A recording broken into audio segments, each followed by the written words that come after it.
Bien, esta es la continuación del video que tiene como título poder explicar cuál es el arrepentimiento, ¿ya?, que Dios demanda para salvación, que es metanoia. Esta es la segunda parte porque se cortó la señal. Entonces tomémoslo como una segunda parte.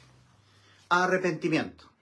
Yo estaba diciendo en el video anterior, que se cortó por la señal, que a la iglesia que estaba en Éfeso, el apóstol Pablo dice lo que a ellos les había ocurrido. Y le dice el apóstol Pablo en Efesios 1, versículos 13 y 14, en Cristo, en Él también vosotros, habiendo oído la palabra de verdad, el evangelio de vuestra salvación, y habiendo creído en Él, fuisteis sellados con el Espíritu Santo de la promesa, que es las arras de nuestra herencia, hasta la redención de la posesión adquirida. Entonces, fuisteis sellados con el Espíritu Santo. El Espíritu Santo, ahí ocurrió el bautismo, que significa inmersión. El bautismo de Juan era cuando los israelitas sumergían sus cuerpos en el agua. Para la iglesia el bautismo, que es inmersión, es cuando el Espíritu Santo es sumergido dentro de cada integrante de la iglesia, cada persona. Ya, nosotros tenemos el Espíritu Santo morando en cada uno de nosotros, personalmente. El Espíritu Santo mora en cada persona que ha sido salva del infierno, que ha entrado por Cristo, ¿verdad? Ahora, habiendo dicho esto, el apóstol Pablo, en Efesios 1, versículos 13 y 14, ahora en Efesios 4, versículo 30, hay una exhortación de parte del apóstol Pablo. Y dice, y no contristéis el Espíritu Santo de Dios, con el cual fuisteis sellados para el día de la redención.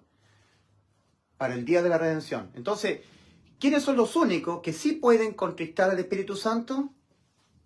Aquellos que lo tenemos sumergido dentro, que está en nuestros cuerpos. O sea, las personas que no han entrado por Cristo al camino angosto que va a la vida, que no son parte de la iglesia, porque la iglesia está caminando en el camino angosto, no pueden entristecer al Espíritu Santo, no lo pueden contristar. Entonces, ¿cómo contristamos al Espíritu Santo? ¿Cómo lo entristecemos? Cuando cometemos pecado. Entonces, a la iglesia está la exhortación a no pecar, a no contristar al Espíritu Santo. Nunca, ni el apóstol Juan, ni el apóstol Pablo hablan a las personas que no son la iglesia, porque ellos están muertos. Dios no tiene trato con los muertos, Dios tiene trato con los vivos, Dios no es Dios de muertos, sino de vivos. Mateo 22, 32. Ahora, en Efesios 2, versículo 1 y 2, nuevamente el apóstol Pablo a la iglesia en Éfeso dice, y Él os dio vida a vosotros cuando estabais muertos en vuestros delitos y pecados, entre los cuales también todos nosotros vivimos en otro tiempo, siguiendo la corriente de este mundo, conforme al príncipe de la potestad del aire, Satanás, el espíritu que ahora opera aquí, en la mente, opera en los hijos de desobediencia. ¿Ok? Entonces, la persona entra a la salvación cuando está muerta en delitos y pecados. Y Cristo, y Él os dio vida a vosotros cuando estabais muertos en vuestros delitos y pecados, no cuando dejaban el pecado, porque no se puede dejar el pecado. Miren, yo estaba hablándole acerca de un pastor que yo estaba conversando en el centro de la ciudad, y al pastor se le iban los ojos mirando las caderas, las piernas de una chica. A mí me dio vergüenza realmente, porque yo que estaba diciendo que yo soy un pecador, a pesar de que soy salvo, y este pastor estaba diciendo que él no era un pecador. Y resulta que el Señor Jesucristo dijo a los fariseos, a los hipócritas fariseos, en Mateo capítulo 5, versículo 27, oíste que fue dicho en la ley, no cometerás adulterio, mas yo os digo que cualquiera que mirara a una mujer para codiciarla, ya adulteró con ella en su corazón, ya pecó cometiendo adulterio en el corazón. Y este pastor decía que él no pecaba, porque él vivía una vida santa para Dios. ¿Entienden la hipocresía religiosa? ¿Entienden el doble estándar? ¿Entienden el negacionismo de lo que todos nosotros seguiremos siendo? Pecadores. Pecadores. Ahora, yo quiero mostrarle unos videos. Quiero mostrar este video.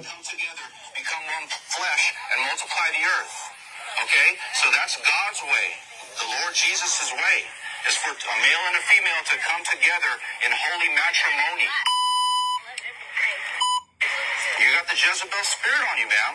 The Jezebel spirit leads many men into fornication. It's the bed of fornication. So it's not what I want to do today, but it's what God wants to do to reach someone, to tell them that you can be set free from sin. And God can save you and give you a new slate like he did to me. I used to be, past tense, a fornicator, a drunk, a pot smoker. But when God woke me up to my sins and I started reading the Bible and I listened to a preacher, then I got convicted. Then I bowed my knees and I cried out to God for forgiveness. And He forgave me. And since then I've been living for Jesus Christ, a new life. Sure. When's the last time you got hate in your heart? Sure, when someone cuts me off and it jeopardizes my life, I think the hateful thoughts. But that's a murder. But listen, it is. So then go repent. But that's why how do you know I haven't done that? Okay, it's a constant critique of oneself as a Christian daily, man. The Bible says work out your own salvation with fear and trembling. Okay, there should be progression in your faith. Whereas that guy used to cut you off, listen, that guy used to cut you off, you might have, and you said, hey, pull over, you got out of the car, you want to fight him. But now that you're a Christian, you turn the other cheek, you swallow the pride, you pull over, but not with the guy, but just to take a deep breath. See, there's a progression that you're becoming holy like God. You're resisting temptation. Okay, whether it's fighting, or whether it's drunkenness, or alcohol, or that nice pair of legs, you pass it by, you say, I'm going to wait on God for a wife.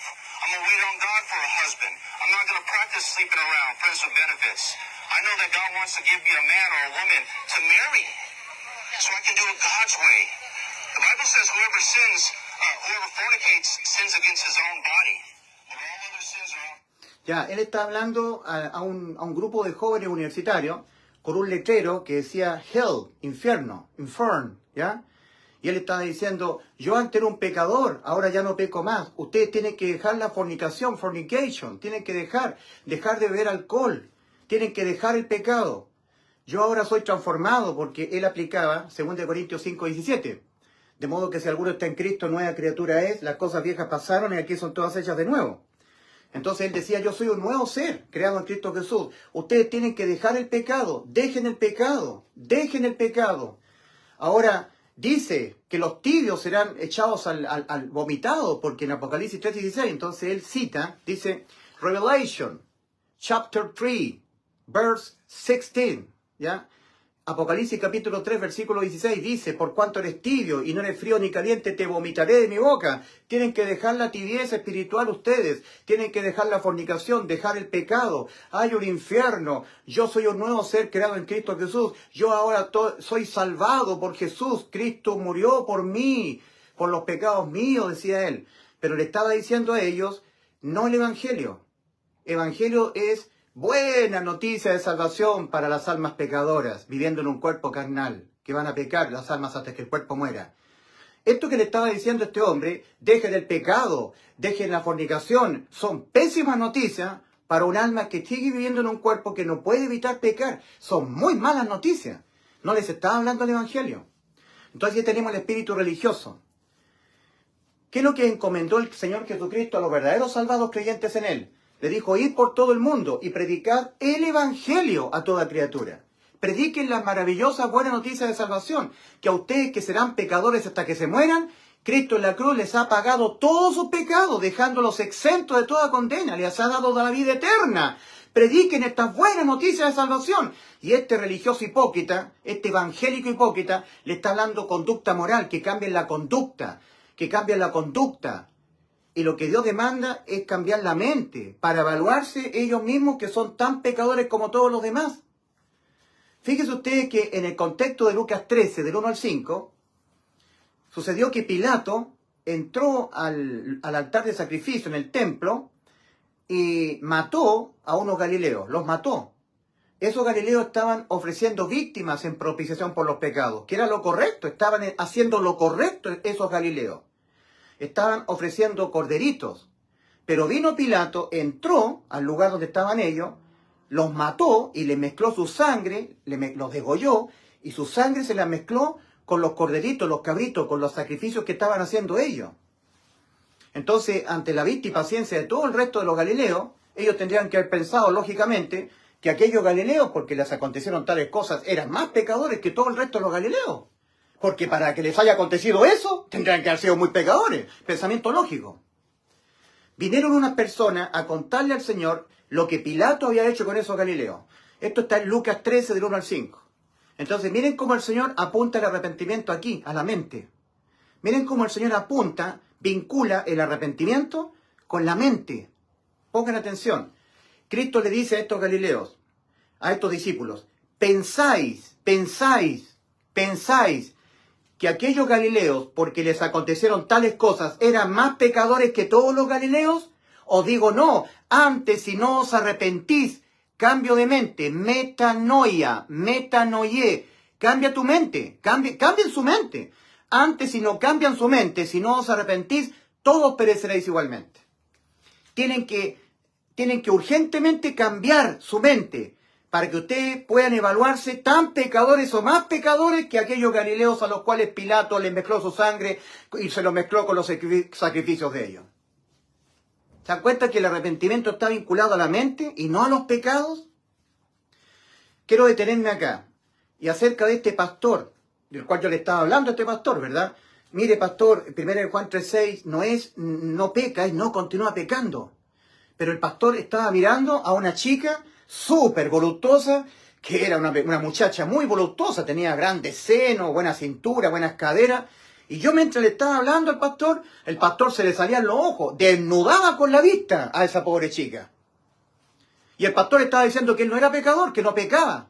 La hipocresía de esta gente religiosa, de los evangélicos. Todos los evangélicos, al 100%. Miren, dijo el Señor, por sus frutos se conoce el árbol. Por sus frutos se conoce el árbol. Vean el fruto de los árboles y conocerán su naturaleza. ¿Ya? Ahora miren, ¿cuáles son los frutos de un genuino salvado? Un genuino salvado. ¿Cuáles son los frutos, los verdaderos frutos de un genuino salvado? Otras personas que también fueron salvadas por él, porque él les predicó el evangelio. ¿Cuáles son los frutos de un falso salvado? Un falso. Conducta moral. Conducta moral, o sea, una vida íntegra, intachable, méritos, obras, porque ellos están apostando para la salvación de su alma, sus méritos. Por eso que están apostando, echando toda la ficha, están apostando todo su dinero a su conducta moral, para, según ellos, por fin ser salvos, entrar a la salvación. No pueden tener como fruto otras personas salvadas. Usted que me está mirando, usted puede decir qué mujer, qué hombre se arrepintió y creyó en el evangelio por la predicación suya. ¿Cuántas personas han sido salvadas por usted? Usted que me está mirando, ¿cuántas otras personas han dicho gracias porque yo ahora entendí que iba marchando al infierno y creí en el evangelio que usted me lo predicó y por usted yo he sido salvo al igual que usted? He nacido de nuevo, he sido librado del infierno gracias a la predicación del evangelio dada por usted. ¿Cuántas personas han sido salvas por usted? 0, porque usted no ha sido salvo. ¿Cuáles son los frutos de un falso salvado? Conducta moral. Yo todos los domingos voy a la iglesia, oro, guardo santidad, dejo el pecado. Es todos los frutos que pueden dar. No pueden dar más frutos. Son todo lo que ellos pueden dar. Dice el Señor que una persona plantó en su campo trigo. Esta es la parábola del trigo y la cizaña. Y viene un enemigo en la noche y sembró cizaña en medio del trigo. Trigo y cizaña. Las dos espigas son idénticas al ojo. Pero ¿cómo se reconoce que una espiga es de trigo y la otra es de cizaña? La cizaña, cuando está erguida, no puede dar granos de trigo. Queda erguida, orgullosa. Orgullo. Yo guardo santidad. Yo no peco. Yo vivo una vida en santidad. Yo dejo el pecado, dejé el pecado. Orgullo. Es un simbolismo del orgullo, la espiga de cizaña. No se puede encorvar porque no tiene granos. Veamos una espiga de trigo.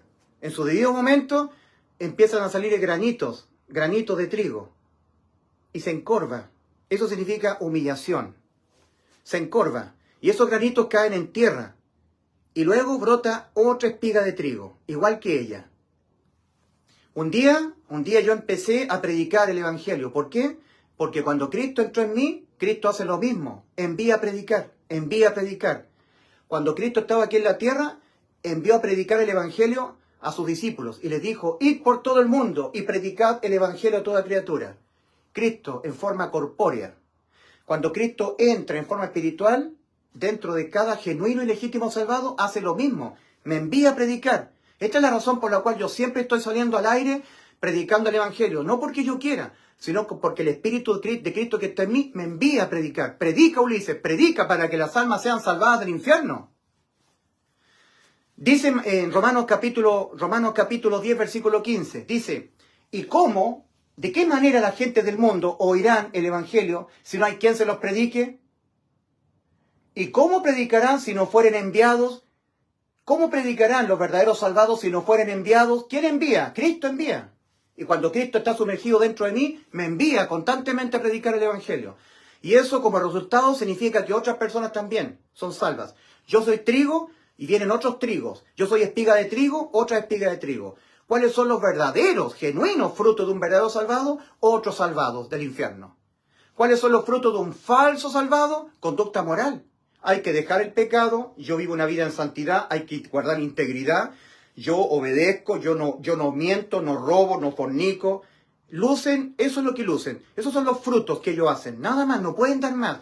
Nadie es salvado del infierno por ellos, porque ellos son espigas de cizaña.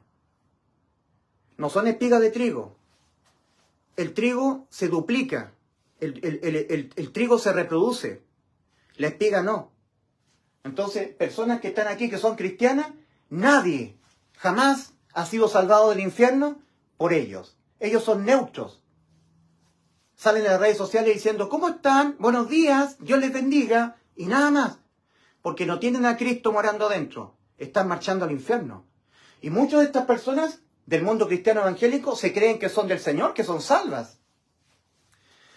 Aparte de este campo de trigo, donde el Señor aprovecha de darnos la parábola del trigo y la cizaña, tenemos también la parábola de las 10 vírgenes de Mateo 25.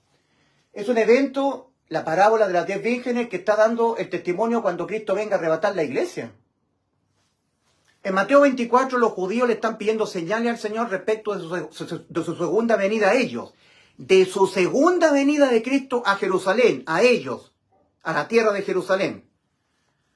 ¿Qué señal habrá de tu venida y del fin del siglo? ¿Y cuándo sucederán estas cosas? Fueron 3 preguntas que le hicieron los discípulos judíos respecto de la venida de Cristo a los judíos, al pueblo de Israel. En Mateo 24, dándole varias señales, dice, uno será tomado y el otro será dejado. 2 mujeres estarán moliendo en el molino. La una será tomada y la otra será dejada. Ustedes verán eso, judíos, porque los judíos ven el mundo cristiano. Los judíos dicen que los cristianos son tontos, porque están creyendo en un falso Mesías.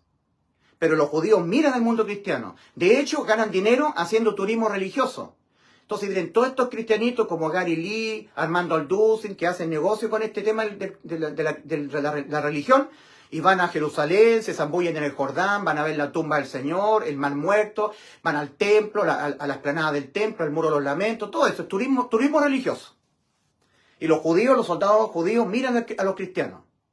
El Señor le dijo a los judíos, cuando ustedes vean al mundo cristiano, en los tiempos cuando yo vengo a buscar la iglesia, del mundo cristiano que va a estar esperando la venida mía por la iglesia, ustedes judíos verán que uno será tomado y el otro será dejado. No todos irán arrebatados al cielo, no todos los que dicen que son cristianos.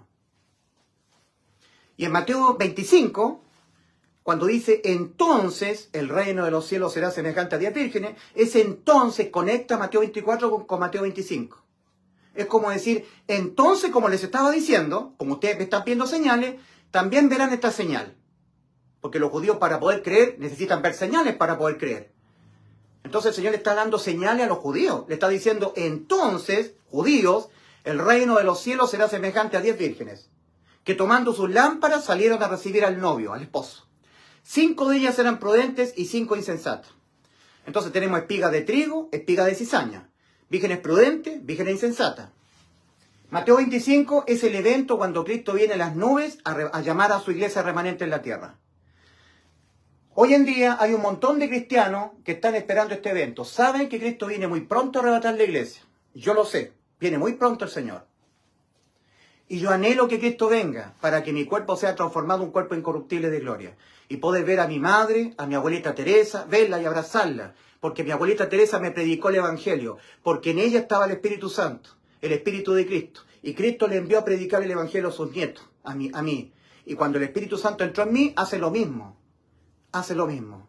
una persona, para que entienda que no ha sido salva, tiene que examinarse y decir, ¿por qué no le predico el Evangelio a nadie? ¿Por qué no me dan estos deseos? ¿Por qué no soy enviado? Porque no tengo al Espíritu de Cristo. Por eso. Eres un cristiano falso. Ahora, en este evento de la venida de Cristo por la iglesia, hay un montón de cristianos. El mundo cristiano está hablando del arrebatamiento, que prontamente viene el eclipse y va a pasar algo. Estamos en los tiempos finales. Entonces están saliendo ellos al encuentro con el novio. Yo también estoy saliendo. Pero de todo este mundo cristiano que está esperando el evento del arrebatamiento, no todos se van a ir. Y los israelitas van a presenciar este evento. Ellos no van a participar en ser arrebatados, pero lo van a presenciar como una señal más. Cuando ocurra el arrebatamiento, los judíos entendidos van a saber que les quedan 7 años para que Cristo venga al mundo, en su segunda venida. Como una señal más. Dice el Señor, entonces el reino de los cielos será semejante a 10 vírgenes, que tomando sus lámparas salieron a recibir al esposo. 5 de ellas eran prudentes y 5 insensatas. Las prudentes, tomando sus lámparas, tomaron consigo el aceite. El aceite fue sumergido Cristo dentro, el Espíritu Santo. Cristo, invisiblemente, espiritualmente. Por eso que Romanos 8:9 dice, y si alguno no tiene al Espíritu de Cristo, no es de él. Por muy cristiano que sea, si Cristo no está morando adentro de usted no es de Cristo. Usted que es virgen, porque virgen involucra a la iglesia, la cristiandad, más que la iglesia. Virgen es sinónimo de pureza moral. Eso es sinónimo, eso es virgen, significa virgen, sinónimo de pureza moral. Y la cristiandad presume una pureza moral, ¿verdad? Porque conoce la Biblia. Entonces, 5 de ellas eran prudentes y 5 insensatas, de estas 10 vírgenes. Las prudentes, tomando sus lámparas, tomaron consigo aceite. Mas las insensatas, tomando sus lámparas, no tomaron consigo aceite. Y esa acción lo condicionó todo. ¿Para qué seguir contando? Eso de que estas 5 sí tomaron el aceite juntamente con la vasija, y estas no tomaron, lo condicionó todo, eso lo resolvió todo. El aceite, la unción. En 1 Juan 2 dice el apóstol Juan a la iglesia, mas vosotros no tenéis necesidad de que nadie os enseñe. La misma unción, aceite, os enseña todas las cosas. Cristo en Juan 16, versículo 13, cuando venga el Espíritu de verdad, Él os guiará a toda la verdad. Os guiará. Juan 16, 13. Él os guiará toda la verdad. ¿Ya? Hablará todo lo que oyere. Os hará saber las cosas que habrán de venir. Tomará de lo mío, de lo que está escrito en la Biblia, y os lo hará saber. Entenderemos muy bien la Biblia. No seremos engañados por falsas doctrinas. No, porque tenemos al Espíritu Santo que nos hace entender bien la Biblia. Los genuinos salvados, genuinos portadores en nuestro cuerpo del Espíritu de Cristo, el Espíritu Santo. Y si alguno no tiene al Espíritu de Cristo, no es de él. Romanos 8:9. Romanos 8:14. Porque todos los que son guiados por el Espíritu de Dios, estos son hijos de Dios. Seguridad. ¿Cómo puedo tener seguridad yo de que soy hijo de Dios? Y el Espíritu mismo, el Espíritu Santo morando adentro de ustedes, da testimonio a nuestro espíritu de que somos hijos de Dios. Seguridad. Nos confirma.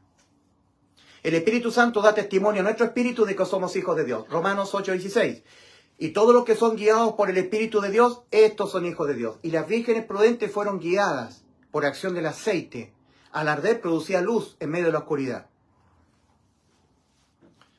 Cristo, cuando Él es resucitado, aparece 40 días dando testimonio de haber sido resucitado. Al final de este periodo, saca a todos sus discípulos a las afueras de Jerusalén, en Marcos capítulo 16, versículos 15 al 16, y Cristo envía a sus creyentes y les dice, id por todo el mundo y predicad el Evangelio a toda criatura. El que en él creyere en el Evangelio, y como resultado de haber creído el Evangelio con fe, ¿ya? Yo le sumergiere al Espíritu de Cristo dentro de él, al Espíritu Santo. En otras palabras, fuere bautizado, esa persona será salva. y el que no creyere será condenado. La condena al infierno ahora no es por pecar, no es por ser un tibio, no es por no dejar el pecado, no es por no vivir una vida en santidad, es por no creer que Cristo nos salvó, por no creer en el Evangelio. Porque el Evangelio es el anuncio de que Cristo en vez de nosotros murió por los pecados de nosotros. Y si Cristo en vez de mí, Él, por causa de mis pecados que los asumió Él, fue condenado Él en vez de mí, entonces yo no puedo ser condenado a la muerte. Porque el que fue condenado a la muerte, en vez de mí y por los pecados de mí, fue Cristo. Y nadie es condenado 2 veces a la muerte por los mismos delitos. Y un solo pecado, uno solo mío, indistintamente a los demás pecados que yo los pudiera o no cometer, me condena penalmente mi alma a la muerte. Pero Cristo promete darnos vida eterna. Entonces Cristo se aseguró en la cruz de dejarse imputar penalmente con los pecados que nosotros los cometeremos toda nuestra vida. Todo el tiempo que mi alma vive en el cuerpo, toda mi vida terrenal, dejándome absolutamente incondenable. Cristo asume mi condena. Para que yo no sea condenado a la muerte, lo asume Cristo mi condena. Y si Cristo en vez de mí es condenado por los pecados míos a la muerte de su alma, entonces mi alma no puede ser condenada a la muerte. En ese sentido, la entrada a la vida eterna está liberada, o sea, no hay que pagar. Se entra por la fe solamente, con un convencimiento absoluto que cuando yo me muera me voy al cielo, más allá de los pecados que yo cometa o no cometa. Porque Cristo en la cruz me ha sustituido toda mi vida terrenal en el aspecto penal y condenatorio. Toda la vida terrenal, absolutamente, sustituida condenatoria y penalmente por Cristo. A Cristo en la cruz le han sido cargados los pecados de toda mi vida. Miren, Cristo es Dios, moviéndose en la eternidad. Nuestro Señor Jesucristo no requiere que transcurra el tiempo para ahí saber realmente la sumatoria total de pecados que nosotros vamos a cometer, o saber toda nuestra vida. El Señor sabe toda nuestra vida terrenal hasta que nosotros muramos, antes de que nosotros naciésemos en este mundo. Porque el Señor se mueve en la eternidad, no en la temporalidad. Entonces es como que el Señor está mirando Él.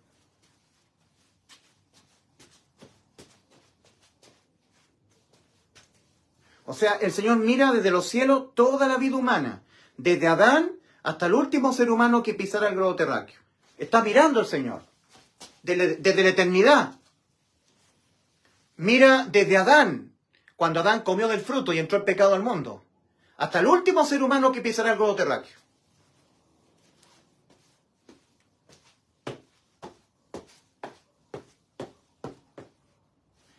Y el Señor sabe todos los pecados en su sumatoria total, todas nuestras vidas, sabe toda nuestra vida, lo que cometamos durante nuestra vida, cosas buenas, cosas malas, sabe todas las acciones nuestras, sean cosas buenas, sean cosas malas, pecados, no pecados, lo sabe todo. Toda nuestra vida completamente reemplazada por Cristo en la cruz. Entonces, no hay nada que yo cometa en mi vida, nada. Pecados que yo cometa, queriendo cometerlos, no queriendo cometerlos, pecados de pensamiento. Lo que sea que yo cometa en mi vida no puede ser tomado en cuenta, porque mi vida completa ha sido totalmente sustituida y reemplazada por Cristo. Porque en la cruz del Calvario a Cristo, cuando se dice, mas Jehová cargó en él el pecado de todos nosotros, Isaías 53:6, fueron todos los pecados de nosotros, de todas nuestras vidas. Desde Adán hasta el último ser humano que pisara el globo terráqueo. Cuando dice en primera de Pedro 2:24, respecto de Cristo, Él mismo llevó nuestros pecados. ¿Cuáles pecados? Los de toda nuestra vida, que cometeremos durante toda nuestra existencia terrenal. Él, Cristo, llevó nuestros pecados en su cuerpo sobre el madero. Entonces, cerca de la hora novena, la sentencia contra el pecado se aplicó sobre Cristo, para que no se aplicara sobre nosotros. Y el alma de Cristo entró en muerte. Y lo exclama el Señor. Eli, Eli, lama sabachthani. Lo exclamó en arameo. Mateo 27:46. Dios mío, ¿por qué me has quitado el amparo? Separación, tanatos, muerte. El alma de Cristo entró en muerte. Pero luego tenía que cumplir el Salmo 22. Dios mío, ¿por qué me has desamparado? ¿Por qué estás tan lejos de mi salvación y de las palabras de mi clamor? Dios mío, clamo a ti de día y no respondes, y de noche no hay para mí reposo. Todo ser humano por pecar tiene que morir su cuerpo, y su alma salir del cuerpo e ir al infierno a esperar en tormentos el juicio, esperar su turno, a ser llamado a este juicio, el juicio ante el gran trono blanco. Y aquí, ser condenado, recibir las condenas y ser lanzado a la muerte eterna, el lago de fuego.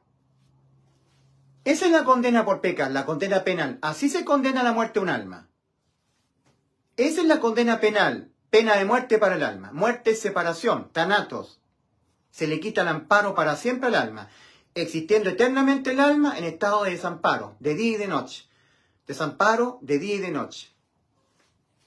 Ahora, una persona que está siendo intervenida en una situación muy extrema en su cuerpo, en un hospital, le están tomando los signos vitales, lo están operando a tajo abierto, tut, tut, tut, tut, tut, tut.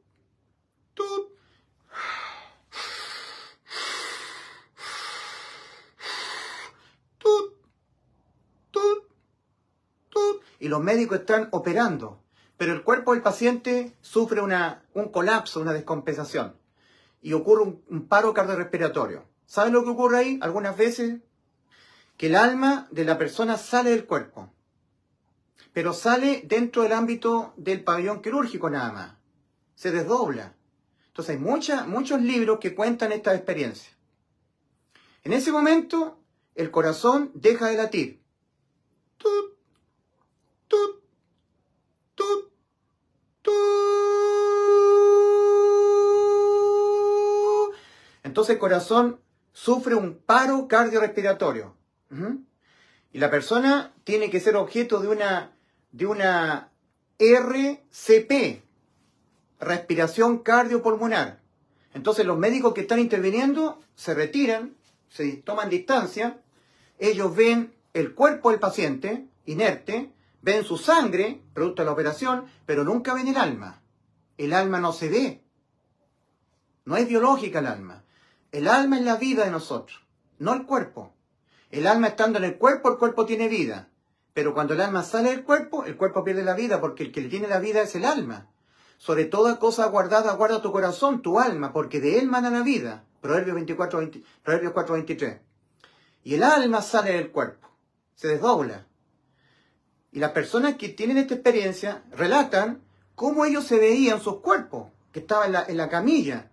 Veían los focos del pabellón quirúrgico. Los médicos se habían replegado para permitir que un grupo de personas reanimara cardiopulmonarmente el corazón con descarga eléctrica. Entonces la persona estaba aplicándole descarga eléctrica. Y durante un tiempo el alma está desdoblada, separada. Salió del cuerpo el alma. Hasta que después de tanto insistir, aplicándole corriente continua, el corazón vuelve a latir.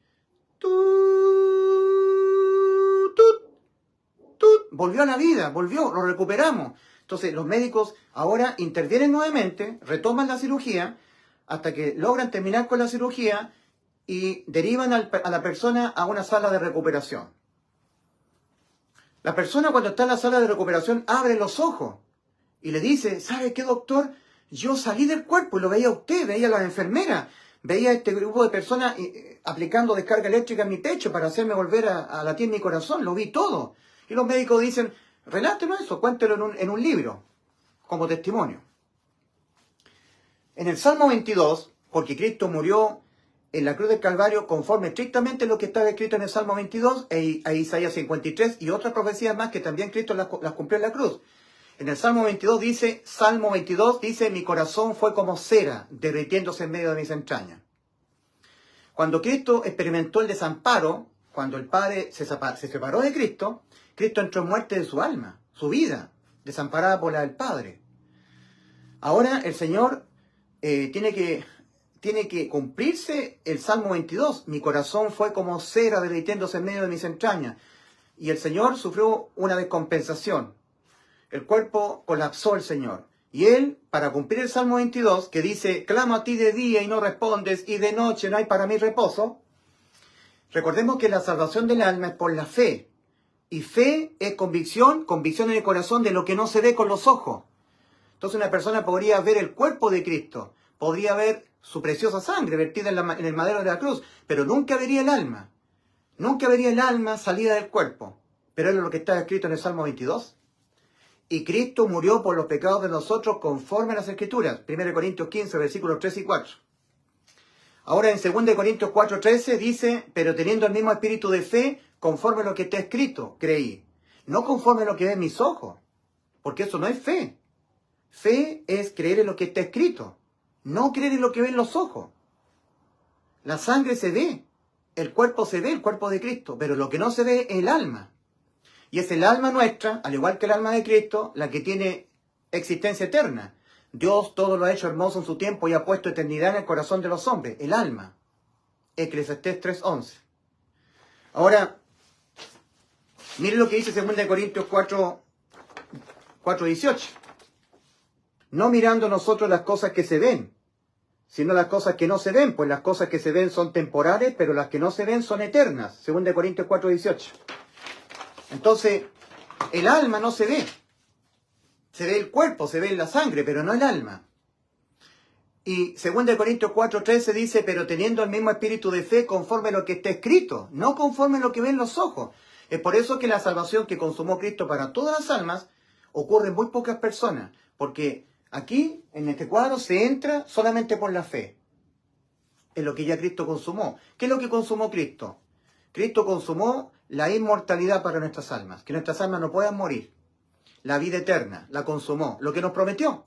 En 1 Juan 2:25 leemos, y esta es la promesa que Él nos hizo, la vida eterna. Existir eternamente en estado de vida, esa es la promesa. En Juan 10:28 Cristo dijo, yo les doy vida eterna. Juan 10:28. Y antes de exhalar su espíritu, en Juan 19:30 dijo, consumado es lo que les prometí. Está consumada la vida eterna. Entonces, ¿cómo hago efectiva esta vida eterna que ya Cristo consumó para mí y para ti? Creyéndola, con el corazón, sin dudarla. Porque si yo creo en esa vida eterna que ya Cristo consumó en favor de nosotros, pero la creo aquí, no la creo con el corazón, la estoy creyendo intelectualmente. Eso significa creer sin fe. En Romanos 10:9 dice, porque con el corazón se cree para justicia. Para que el injusto Dios lo declare justo, sea justificado, tiene que ser creído con el corazón, no con la mente. Creer con la mente es hallar la puerta. En cambio, creer con el corazón, creer con fe, es entrar. Cristo dice, entrad, no hallad. Entrad por la puerta estrecha, porque ancha es la puerta y espacioso el camino que va rumbo a la perdición. El infierno es la perdición. Y dice, y muchos son los que entran por ella, muchos. Porque estrecha es la puerta y angosto el camino que va a la vida, y pocos son los que la hallan. No son pocos los que a través de Cristo entran por ella al camino angosto que va a la vida. No, son pocos los que la hallan solamente. Y resulta que para poder salirse de este camino que va al infierno, no hay que solamente hallar, sino que hay que hallar y entrar a través de Cristo, que es la puerta estrecha. Cristo dijo, yo soy la puerta. El que por mí entrare será salvo. Juan 10:9. Entonces tenemos al mundo cristiano evangélico o al mundo católico. Han hallado a Cristo como el Salvador. Creen. Yo creo que Cristo me salvó. Pero si tú crees aquí, con la mente, intelectualmente, y esto que has creído aquí no te ha bajado a ser creído con el 100% de tu alma, de tu corazón, estarás creyendo con cierta incerteza. Creer intelectualmente es creer, pero con incerteza. Fe es certeza. Creer sin fe es creer con incerteza. Y ese creer con incertidumbre, con incerteza, te hará estar procurando entrar. No te permitirá entrar, porque se entra por la fe, creer con el corazón, no creer con el intelecto. Y creer con el intelecto está plagado el mundo evangélico. Plagado, lleno. Todas las congregaciones cristianas han creído aquí, pero no han creído acá. Se han arrepentido, pero de sus pecados. No han transformado su mente para darse cuenta de la condición en la que están, moral, espiritual y judicialmente. Moralmente estarán corrompidos todos los seres humanos. Todos pecaremos hasta que el cuerpo muera. Espiritualmente muertos, necesitados de nacer de nuevo. Judicialmente el alma está condenada a la muerte y tiene que ser salva de la condena. Cuando la persona se entiende así y mira la cruz, puede entender lo que hizo Cristo. tiene que la persona transformar su mente para poder hacer una correcta evaluación del aspecto moral, espiritual y judicial. Porque si no hace esta correcta evaluación de cómo realmente se encuentra ante Dios, no podrá entender lo que Cristo tuvo que hacer en la cruz para darle vida eterna al alma. No lo podrá entender. ¿Y cómo lo va a poder creer si no lo entiende? Por eso que en 2 Timoteo 2, versículos 24 al 26 dice que el siervo del Señor no debe ser contencioso, sino amable para con todo, sufrido, apto para enseñar, que con mansedumbre corrija a los que se oponen, por si quizá Dios les conceda que se arrepientan, que cambien su mente para conocer la verdad.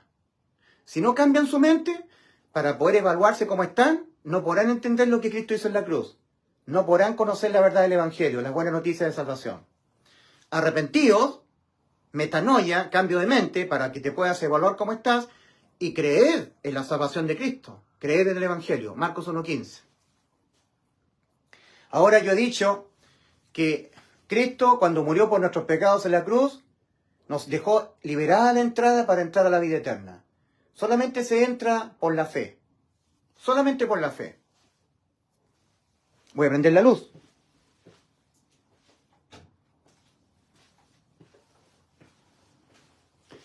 El año 2013 habían dos grandes eventos cuya entrada era carísima. Un evento era la pelea boxeril entre Pacquiao y Mayweather. ¿Saben cuánto costaba la entrada para ir a ver la pelea pugilística entre Mayweather y Pacquiao?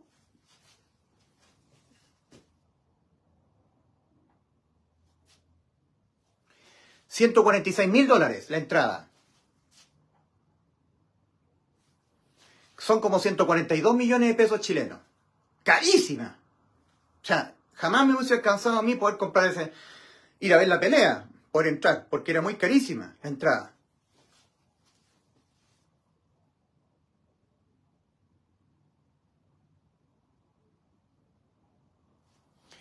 Después la entrada para ver el Super Bowl costaba $327.000.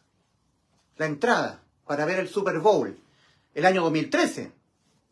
Ahora, suponiendo que yo tuviese un amigo que me quisiera mucho a mí, multimillonario, muy rico.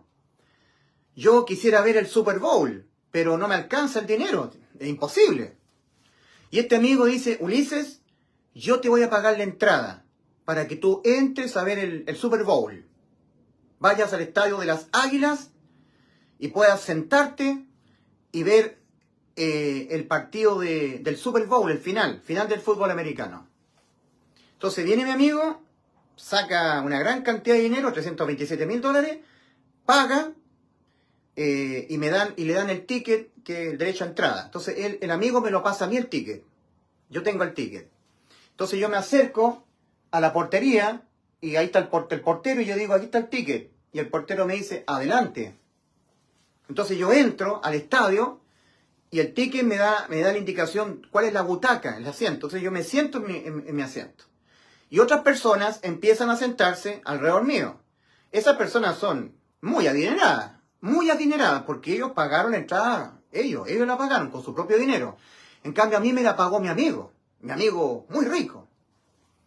Estamos todos en el preámbulo, mientras salen los jugadores, y vienen unas personas y me dicen a mí, ¿me puede mostrar su ticket? Claro, le digo, yo saco mi ticket y se lo muestro. Perfecto. Ya, usted tiene que pagar un bono extra por el derecho a luz, porque se va a oscurecer y van a apretarse los focos, tiene que pagar un dinero más.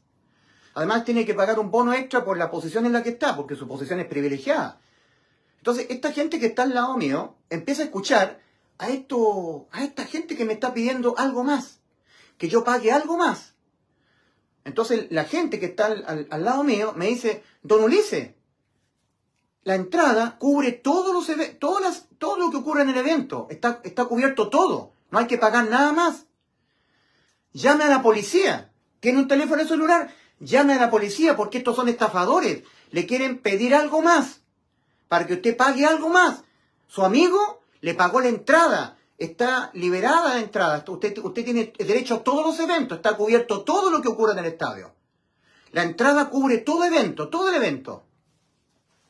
Entonces estas personas, estos estafadores, empiezan a correr, porque me estaban estafando, querían sacarme, ellos decían que yo tenía que pagar algo más aparte de la entrada que ya me la había pagado mi amigo. Toda la gente evangélica, cristiana, son estafadores de la fe. Trabajan para Satanás. Porque Cristo me dice a mí, entrad, la entrada está liberada. Entras por la fe en lo que yo hice por ti. Yo te di vida eterna, la consumé. Tienes que creerla con fe y entras. Nada más. Sin tener que dejar el pecado, guardar santidad, nada. Entras por la fe a la vida eterna. Y cuando tú entres por la fe, yo te hago entrar de muerte a vida. Te hago nacer tu espíritu. Y aquí sumerjo el espíritu mío en ti, mi Espíritu Santo. Hasta la redención. Eres sellado con él hasta la redención. Quedas inmortal. Al pecar, nunca más eres condenado. Porque el que fue condenado en vez de ti, fui yo, Cristo Jesús, en la cruz. Por todos tus pecados, que lo vas a cometer hasta que te mueras. Porque vas a pecar hasta que te mueras. Pero en las religiones evangélicas, todas estas personas se acercan a Cristo y aman a Cristo. ¡Amamos al Señor! Miren, les quiero mostrar a una chica, una evangélica no arrepentida, pero evangélica, predicando de Cristo. Miren. Excuse me, Walmart. I just want to get your attention for a moment. Most of you have noticed there's no more carts. The drinks are gone on the shelves. Why? Because tomorrow we celebrate the greatest day in history. The day that Jesus Christ, the Son of the living God, died on the cross for our sins and rose again in 3 days. He's alive and the one true God. But you must turn from your sins because the wages of sin is death, hell forever. It's not enough to go to church. Pero, dice, pero tienes que dejar el pecado. Miren lo que dice esta mujer. Ella dice, disculpe Walmart, solo quiero llamar su atención por un momento. La mayoría de ustedes se habrán dado cuenta que no hay más carritos. Las bebidas ya no están en los estantes. ¿Por qué? Porque mañana celebramos el día más grande de la historia. El día en que murió Jesucristo, el Hijo de Dios vivo, en la cruz, por nuestros pecados. Hasta ahí está bien, súper bien. Yo hasta ahí la veo perfecto. Ya, por nuestros pecados, resucitó en 3 días. Él está vivo y es el único Dios verdadero. Pero debes apartarte de tus pecados. Pero esta chica que ustedes la ven acá, Excuse me, Walmart. I just want to get your attention for a moment. Most of you have noticed there's esta chica es una falsa cristiana, falsa. Es una chica que ha oído el Evangelio y lo ha creído aquí. Pero ella no se ha arrepentido en la mente. No ha cambiado su mente para evaluarse cómo ella está. Sigue evaluándose con una mente corrompida. No ha ocurrido la metanoia, el cambio de mente para evaluarse realmente cómo está moralmente. Y lo va a estar hasta que se muera. Que necesita que su cuerpo sea transformado en un cuerpo de gloria para que deje de pecar.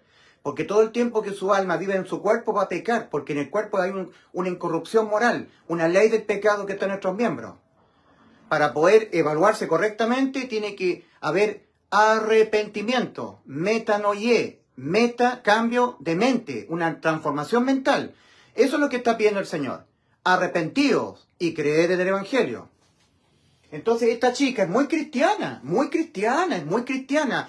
Oigan, gente de Walmart, hay un día maravilloso, Cristo en la cruz, estamos celebrando la muerte y la resurrección de Cristo, excelente, espectacular. Cristo ahí murió por los pecados de nosotros, excelente, un 7, pero está añadiendo algo más, como un requisito. Miren lo que está haciendo esta mujer. Mejor que nunca hubiese predicado el Evangelio, mejor que nunca lo hubiese hecho. Porque está predicando y está objetando. Está diciendo que hay que hacer algo más. Si no haces esto algo más, no puedes ser salvo entonces.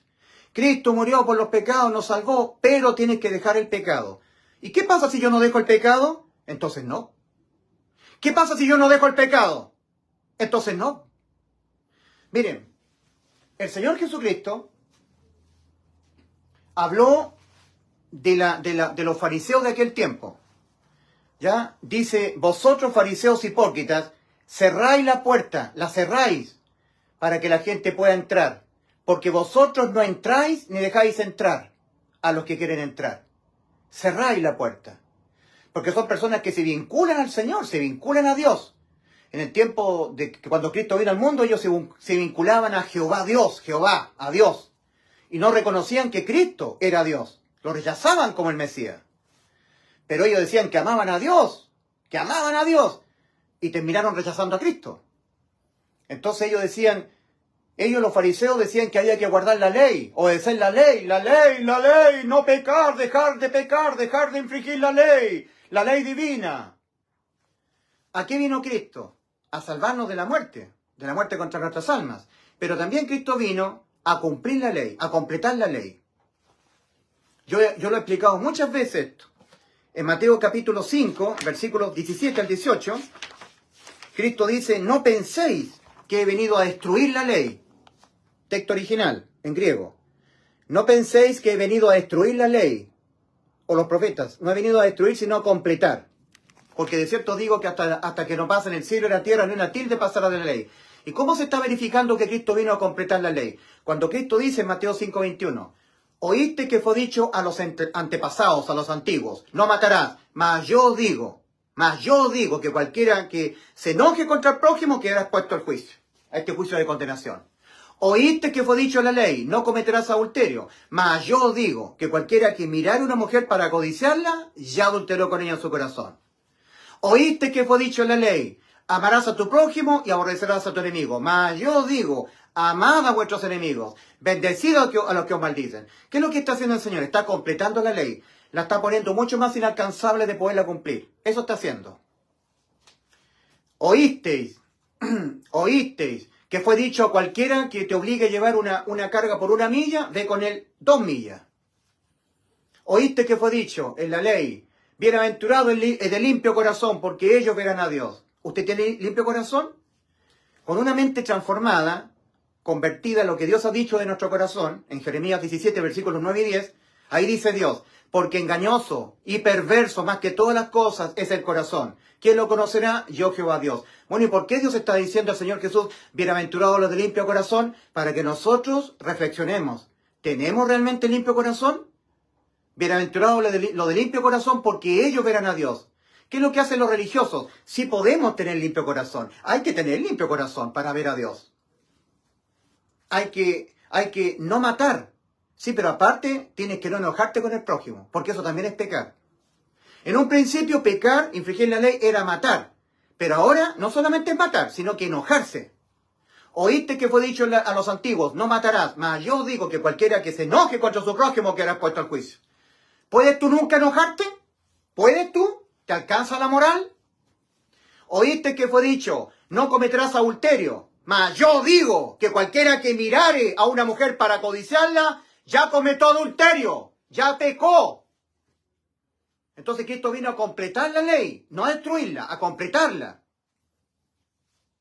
Miren lo que dijo este joven rico, maestro bueno, ¿qué haré yo para heredar la vida eterna? Y Cristo le dice, ¿por qué me llamas bueno? Uno solo hay bueno, Dios. ¿Y por qué me estás llamando bueno? ¿Acaso crees que yo soy Dios? ¿Eso crees? Porque ahí sí que estarás hablando lo correcto. Y ese joven rico nunca creyó que Jesús era Dios. Solamente era un maestro bueno. ¿Y por qué? Porque él no había convertido sus pensamientos a lo que dice la Biblia. No había transformado su mente. En él no había ocurrido el arrepentimiento que Dios demanda. No había ocurrido la metanoia, cambio de mente. Seguía creyendo con una mente corrompida en una irrealidad, que hombres pueden ser buenos.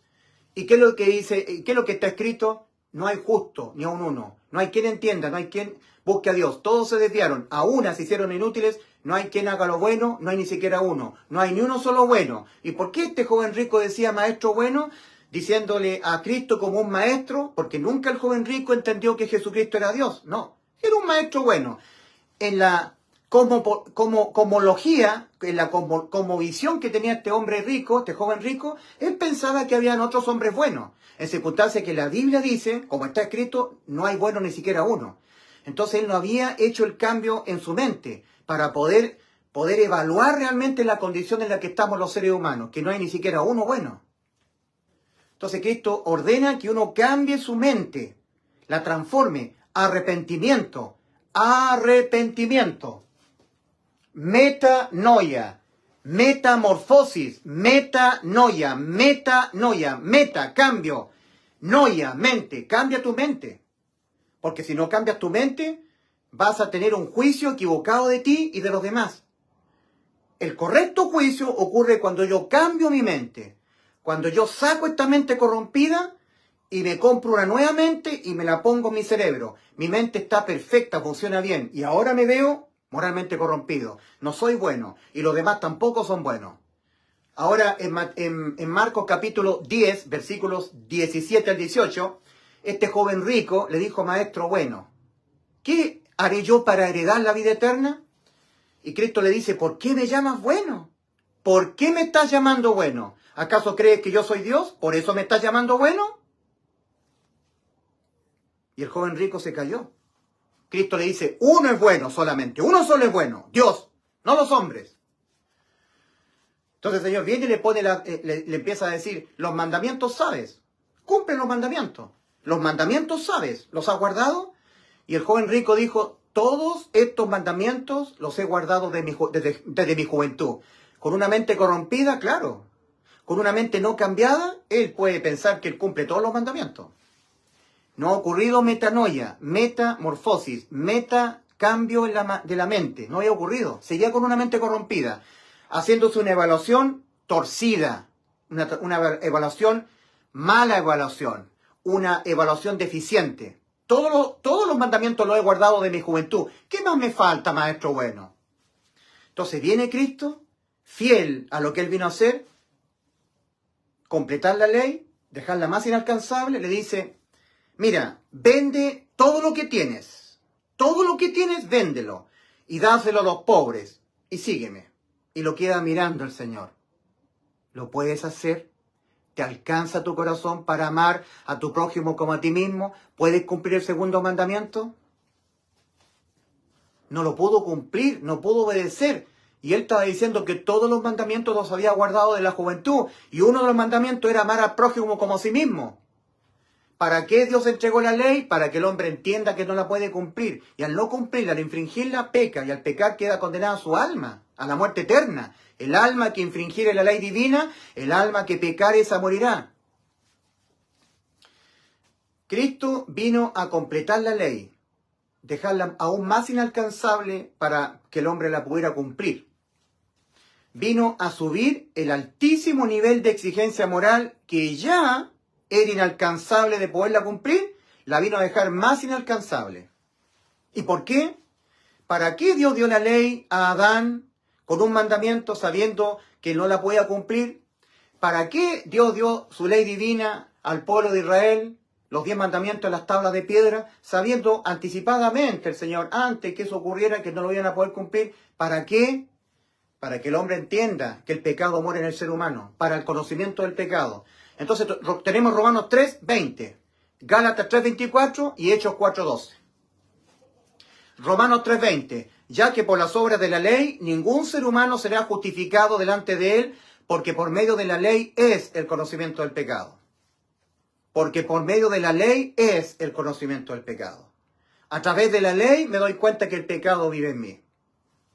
Gálatas 3:24, de modo que la ley ha sido nuestro ayo para guiarnos a Cristo, a fin de que seamos justificados por la fe, solamente por la fe, en lo que Cristo consumó en beneficio nuestro, la vida eterna. Que creamos con el corazón que Cristo que ya nos dio vida eterna. Que seamos justificados por creer con todo el corazón, el que Cristo ya nos dio la vida eterna, justificados pues por la fe. Romanos 5:1, justificados pues por la fe, tenemos paz para con Dios por medio de nuestro Señor Jesucristo.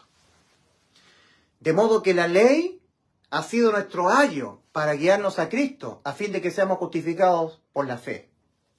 Ayo significa una varilla, un palo que se planta en los sembradíos para que el árbol crezca derecho, guiado a ser crecido derechamente. Un ayo para guiarnos a Cristo.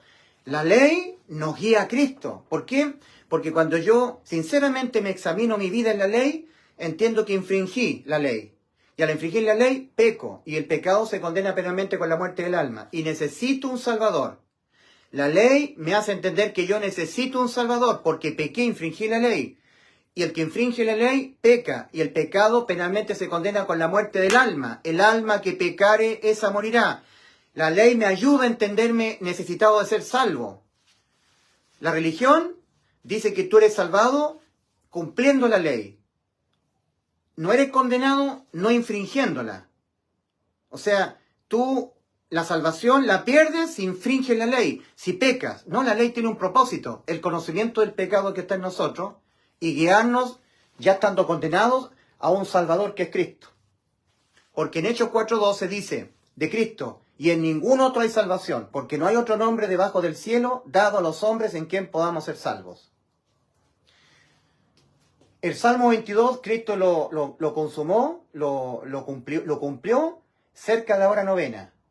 Su alma sufre un paro cardiorrespiratorio en su cuerpo y su alma se desdobla. Y aquí el Señor exclama, conforme al Salmo 22, Dios mío, ¿por qué me has desamparado? ¿Por qué estás tan lejos de mi salvación? Desamparado, desamparo. Dios mío, clamo a ti de día y no respondes. Y de noche no hay para mí reposo. De día y de noche. Alguien que estaba contemplando la cruz presencialmente diría, yo no veo a Cristo clamando su alma en la eternidad de día y de noche. Yo lo que veo es a Cristo crucificado unas horas nada más. Eso es lo que ven tus ojos. Pero estaba escrito que Cristo clamaría de día y de noche en la eternidad, salida su alma de su cuerpo. Lo que le corresponde a todo ser humano al morir el cuerpo es que su alma salga, su alma vaya al infierno, a esperar en tormento el juicio, y de este juicio, por sus pecados, ser condenado al lago de fuego, a la muerte eterna. Todo esto lo experimentó Cristo en la cruz. Cuando Cristo murió por nuestros pecados, su cuerpo fue sepultado y Cristo descendió a las partes más bajas de la tierra. Cristo nunca fue al infierno. Al infierno van las almas humanas cuando salen del cuerpo, cuando el cuerpo muere, a esperar el tormento del juicio. En cambio, el juicio lo experimentó Cristo en la cruz. El juicio y el lago de fuego. Pero Cristo, entrando en muerte eterna, tenía que volver a tomar su vida física, su alma entrar al cuerpo. Que es lo que nosotros vemos que Cristo dice en Juan 10, versículos 17 al 18. Cuando dijo Cristo, por esto me ama el Padre, porque yo tengo poder para poner mi vida y volverla a tomar. Nadie me la quita. Yo de mí mismo la pongo, mi vida, mi alma. Tengo poder para poner mi vida y tengo poder para volverla a tomar. Este mandamiento recibí de mi Padre. Nosotros en Juan 10, 17 vemos esto.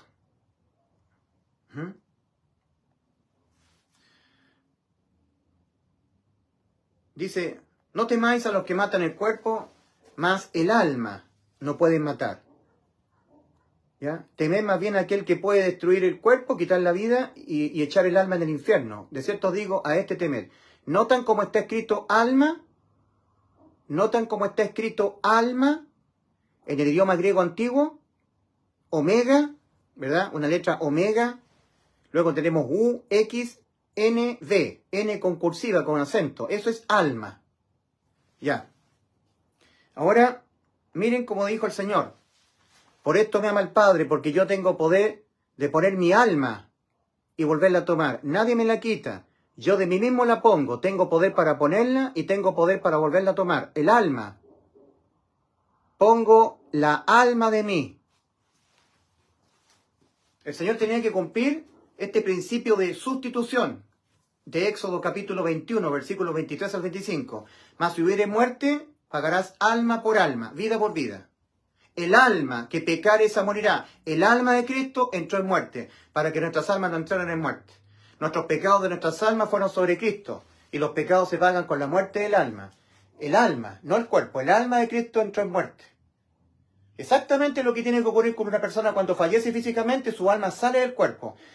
Igual que un desdoblamiento. Cristo en la cruz se desdobló, salió su alma, entró en muerte. Clamo a ti de día y no respondes, y de noche no hay para mí reposo. ¿Por qué me has desamparado? ¿Por qué estás tan lejos de mi salvación y de las palabras de mi clamor? Dios mío, clamo a ti de día y no respondes, y de noche no hay para mí reposo. Y luego Cristo vuelve a tomar su vida física. Entró su alma en su cuerpo, en un cuerpo que estaba a punto de colapsar, moribundo. Y leemos en Juan 19, versículo 25 al 30. Estaba María, otras mujeres más, y estaba el discípulo amado Juan. Juan 19, versículo 25 al 30. Las tinieblas sobre toda la tierra se habían despejado, porque desde la hora sexta hasta la hora novena hubo tinieblas sobre toda la tierra. Cerca de la hora novena, Cristo exclamó, Eli, Eli, lama sabachthani, Dios mío, ¿por qué me has desamparado? Ahí cumplió el Salmo 22, y su alma entró en muerte, saliendo del cuerpo. Igual que lo que pasa a un desdoblado en un pabellón quirúrgico cuando se sufre una muerte clínica. Ahí se cumplió el Salmo 22, que es invisible al ojo, porque la salvación es por la fe, convicción de lo que no se ve con los ojos, pero que está escrito en la Biblia. Y luego tenía que consumar lo que el Padre le había encomendado, por poner su vida y volverla a tomar, poner su alma y volverla a tomar. El alma de Cristo entró a la vida, entró en el cuerpo. Y ahí Cristo, agonizando todavía, le habla a María y le dice, mujer, he ahí tu hijo, por Juan. Y a Juan le dice, he ahí tu madre. Desde aquella hora, anota Juan, el discípulo amado recibió a María en su casa. Juan 19, 28, después de esto, sabiendo Jesús que ya todo estaba consumado. Ahí en ese momento, Cristo nos salvó el alma por sustitución de condena. Condena a la muerte eterna. El alma de Cristo entró en muerte eterna. Lo que pasa es que volvió a tomarla, volvió a la vida. Sabiendo Jesús que ya todo estaba consumado, dijo, para que la escritura se cumpliese, tengo sed. Sabiendo Jesús que ya todo estaba consumado. Juan 19, 28. Esto es lo más precioso que usted puede oír. Estaba consumado todo. La bendición que Dios le dio a Abraham en Génesis 22, 18. En tu simiente, esto es en Cristo, todos los seres humanos serán salvos. Serán benditas todas las familias de la tierra. Y esa bendición es para el alma. Porque Cristo dice, ¿de qué le aprovechará al hombre si ganare todo en esta vida y perdiere su alma? ¿O qué recompensa dará al hombre por su alma? Mateo 16, 26. La promesa que Dios le dio a Abraham estaba consumada. Cristo fue la simiente de Abraham. Él consumó lo que Dios le prometió a Abraham. En Cristo, en Él, todos salvados del infierno. También estaba consumado lo que el mismo Señor Jesús nos prometió a nosotros. Juan 10, 28. Yo le doy vida eterna. Completa y absolutamente consumado también. Y también consumado lo que el Padre le había ordenado. Poner su vida, su alma, y volverla a tomar su alma, entrando al cuerpo. Había entrado al cuerpo, había vuelto a tomar su vida física, su alma. Juan 19, versículo 28. Sabiendo Jesús que ya todo, absolutamente todo estaba consumado, dijo, para que la escritura se cumpliese, tengo sed. En el Salmo 22 dice, en mi sed, dice, mi lengua se pegó a mi paladar. Entonces le dieron a beber vinagre. Cuando tomó el vinagre, porque los soldados romanos, viendo una vasija llena de vinagre, tomaron una esponja, empapándola en vinagre, se la acercaron a la boca. Y cuando hubo tomado el vinagre, tomado el vinagre, exclamó, lo que ya sabía que estaba todo consumado. Tetelestai, consumado es. Finish. Finish. Finish. He salvado a todas las almas del mundo. Ahora esa salvación consumada, usted la tiene que ser efectiva solamente por la fe, creyéndola de todo corazón, y usted entra. Y obtiene la inimputabilidad penal, la inmortalidad para su alma. Segunda de Timoteo 1:10. Se está hablando de la gracia, la entrada liberada. No tiene que pagar nada. Ya pagó Cristo, la entrada está liberada. No le haga caso a los estafadores que le dicen, sí, Cristo nos salvó, pero tienes que dejar el pecado. Sí, Cristo nos salvó, pero tienes que dejar la tibieza. No, no tienes que dejar nada. Nada tienes que dejar. Tal como estás, siendo un pecador. Porque yo soy un inmundo, un leproso. En mi piel, en la carne hay lepra. Soy un inmundo pecador y lo seré hasta que mi cuerpo muera. Yo no puedo dejar el pecado. Usted tampoco. No le haga caso a estas personas. Es que los tibios se van al infierno. Hay que dejar la tibieza. Aparte de que Cristo dijo que nos dio la vida eterna y la consumó en la cruz. Nos prometió eso y lo consumó. Sí, pero si tú eres tibio, entonces no, te vas al infierno. O sea, son estafadores. La gente religiosa evangélica que no se ha arrepentido, no ha hecho un cambio de mente, no ha ocurrido la metanoia, el arrepentimiento para la salvación, se ponen aquí. Cristo dijo de esta gente farisea de aquel tiempo, vosotros no entráis ni dejáis entrar a los que quieren entrar. Y le dice, de cierto os digo que las prostitutas y los publicanos van delante de vosotros al reino de Dios. ¿Y por qué el Señor le dijo a estos fariseos hipócritas de aquel tiempo que las prostitutas y los publicanos iban delante de ellos al reino de Dios? Porque el arrepentimiento que Dios demanda es un cambio de mente para evaluarse como realmente tenemos que evaluarnos, correctamente, corrompidos moralmente. Y resulta que una prostituta y un publicano no tienen que ser convencidos de que ellos están corrompidos moralmente, que serán pecadores hasta que se mueran. ¿Y a quién hay que convencer de que son pecadores y lo serán hasta que se mueran, que jamás podrán dejar el pecado? En ese tiempo a los fariseos. Hoy a los bautistas, pentecostales, centros bíblicos, Unión Centro Cristiana, presbiterianos calvinistas, adventistas, testigos de Jehová, mormones, católicos y cuánta religión hay. Hermanos libres.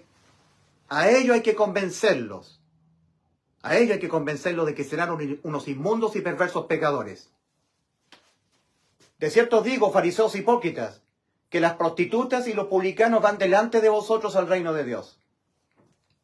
Cristo le dice a todos los israelitas de aquel tiempo, le dice, tengan cuidado con esta casta religiosa. Les van a impedir entrar. Esforzaos a entrar. La entrada está liberada. Lo que pasa es que esto se lo van a impedir porque le van a decir, sí, Cristo, adoramos a Cristo, nos salvó, pero tienes que abandonar el pecado. Si no, no. Sí, Cristo nos salvó, pero tienes que dejar la tibieza porque si eres tibio te vomita de la boca y te vas al infierno. O sea, la entrada está liberada, pero le están pidiendo algo más. Son estafadores. Son evangélicos estafadores, están pidiéndole algo más. La entrada está liberada. Entonces Cristo dice, esfuércense a entrar.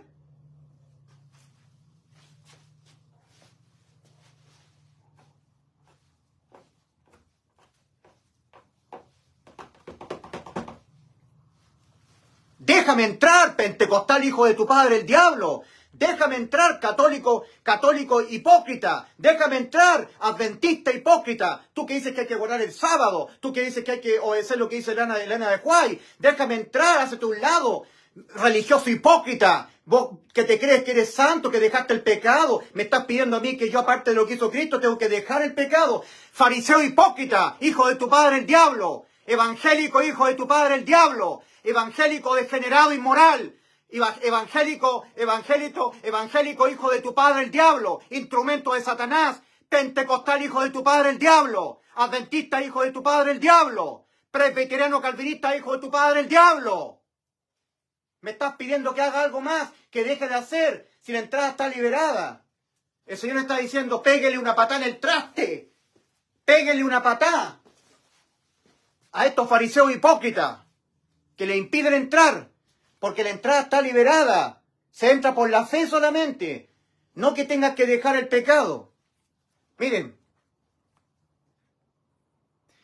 en Mateo 7, versículos 13 y 14, el Señor dice, entrad por la puerta estrecha, porque ancha es la puerta y espacioso el camino que va rumbo a la perdición, al infierno. El infierno es la perdición, y muchos son los que entran por ella, porque estrecha es la puerta y angosto el camino que va a la vida, y pocos son los que la hallan.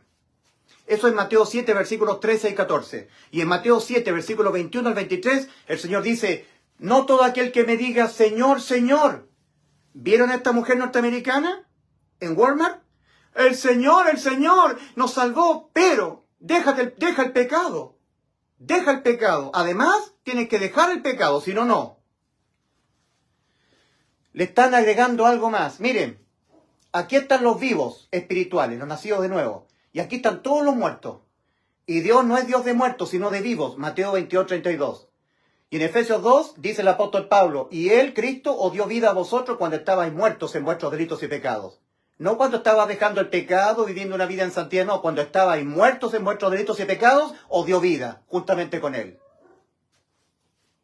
Dice, y Él os dio vida a vosotros cuando estabais muertos en vuestros delitos y pecados, entre los cuales también todos nosotros vivimos en otro tiempo. Efesios 2, versículo 1 y 2.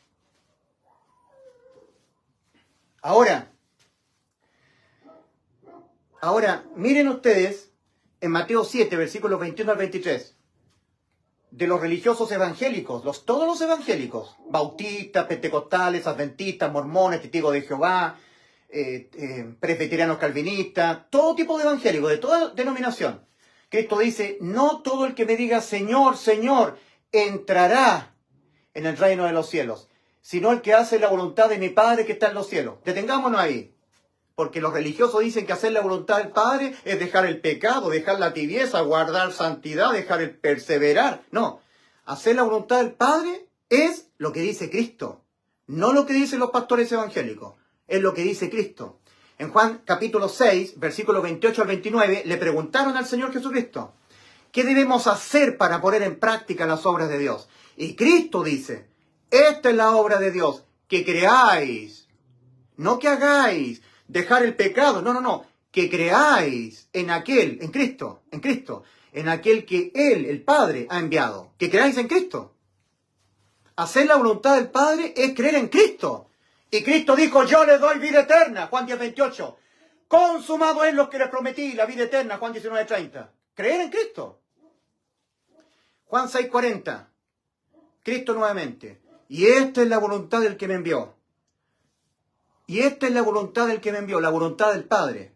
Que todo aquel que ve al Hijo y cree en Él tenga vida eterna. Y yo le resucitaré en el día postrero, su cuerpo. ¿Qué es lo que es hacer la voluntad del Padre? Creer en el Hijo, que nos dio vida eterna. No todo aquel que me diga, Señor, Señor, entrará en el reino de los cielos, sino el que hace la voluntad de mi Padre que está en los cielos. Y hacer la voluntad del Padre es creer con todo el corazón en el Hijo. El Hijo, nuestro Señor Jesucristo, nos ha dicho, yo le doy vida eterna, Juan 10, 28. Y antes de morir físicamente, gritó, finish. Lo que les prometí está finiquitado. Está consumado. Consumado es. Juan 19:30. Entonces, para que tú entres a la vida eterna, tienes que creerle a Cristo con todo el corazón. Que al pecar tú, al vivir una vida pecaminosa, nunca más eres condenado. No tienes que dejar el pecado para entrar a la vida eterna. No tienes que hacer o dejar de hacer. Dejar la tibieza. Nada de eso.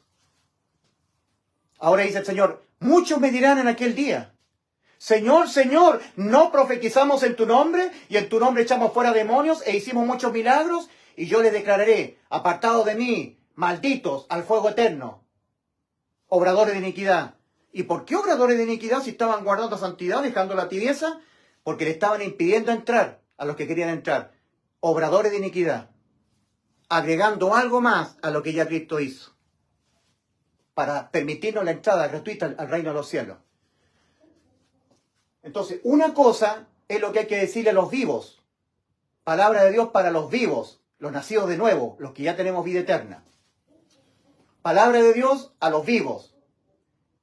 Doctrina a los vivos para santificación. A los vivos. Doctrina a los ya nacidos de nuevo, que tenemos la inmortalidad. Deja el pecado, no contristes al Espíritu Santo, vive una vida en santidad para el Señor, deja el pecado, vive una vida santa, doctrina a los vivos, no a los que no han sido salvos. A los que no han sido salvos, a los muertos. Palabra de Dios a los muertos. Arrepentimiento, cambio de mente y fe en el Evangelio. A los muertos para la justificación. Para que cambien su estado judicial, de injustos a justos. Y no se debe mezclar doctrina a los vivos con evangelio a los muertos. Sí, evangelio, Cristo nos salvó, pero doctrina, tiene que dejar el pecado. El dejar el pecado es para los vivos. ¿Me entiendes? ¿Se entiende bien? Si yo mezclo la exigencia de la fe para entrar con obras, le impido entrar. Porque en todo ser humano hay una conciencia que acusa, a todo ser humano, que jamás podremos evitar pecar. Y si yo fuera un falso salvado, y le digo, Cristo, obedece a Cristo, ama a Cristo, nuestro Señor, Él vino y murió y resucitó, oh, Jesús cree en Cristo, pero deja el pecado, le impido entrar, porque Él sabe que jamás podrá dejar el pecado. Ni yo puedo dejar el pecado, lo va a dejar Él. Y le estoy diciendo, haz algo imposible. Cristo te salvó, cree en el Evangelio, pero deja el pecado. O sea, haz algo imposible que lo puedas hacer. Entonces le cierro la puerta, le impido entrar. Lo estoy maldiciendo para el infierno. Eso lo hacen los falsos salvados. Entonces los verdaderos salvados tenemos un gran obstáculo. Tenemos a estas personas que se ponen aquí, no entran ni dejan entrar, y ellos son agentes de Satanás. Pentecostales, adventistas, presbiterianos, calvinistas, que están diciendo, sí, Cristo nos salvó, pero tiene que dejar el pecado, pero tiene que dejar la tibieza, pero el pero que objeta la vida eterna que ya Cristo consumó. Segunda de Timoteo 1:10. Pero manifestada ahora esta gratuidad, esta gracia, mediante la aparición del Salvador de nosotros, Cristo Jesús, que abolió, por una parte, la muerte.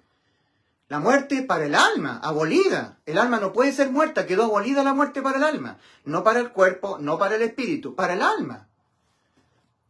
Y sacó a luz por otra la vida y la inmortalidad mediante el Evangelio. Inmortalidad para mi alma. Aquí está la puerta. Esta es la puerta de salvación, es Cristo. Cuando una persona entra, sella eternamente el destino de su alma, sin marcha atrás. La sella para bien, porque obtiene la inmortalidad, la vida eterna, estando vivo físicamente. Acá tenemos la puerta maldita. Cuando una persona muere y su alma sale del cuerpo, sella eternamente el destino del alma, sin marcha atrás, pero para mal, para muerte, para infierno, juicio, lago de fuego. Cuando uno entra en vida, antes de morir el cuerpo, entra por Cristo, sella eternamente el destino de su alma, sin marcha atrás, porque lo sella para vida eterna. Sella eternamente el destino de su alma, para bien, para vida eterna. Obtiene la inmortalidad por la fe en el Evangelio, la vida eterna, prometida por Cristo. Al morir aquí en el camino ancho, sella aquí, al pasar por esta puerta, a entrar por esta puerta, sella eternamente el destino de su alma, para mal, porque va a la muerte eterna, sin marcha atrás. La pregunta que Dios le hizo a Adán, cuando Adán entró en muerte: Adán, ¿dónde estás tú? Usted, ¿dónde está aquí? Usted, ¿dónde está en este esquema? ¿Entró ya por Cristo el camino angosto que va a la vida? ¿Ya tiene la inmortalidad para su alma? ¿Al morir usted va al cielo al 100%? ¿O usted está acá en el camino ancho? ¿Dónde está usted? ¿Dónde estás tú? ¿Estás aquí? ¿Todavía te encuentras aquí? ¿O un día tú entraste por Cristo al camino angosto que va a la vida? ¿Cuándo? ¿Qué edad tenía usted? Yo, a mis 10 años. ¿Y usted?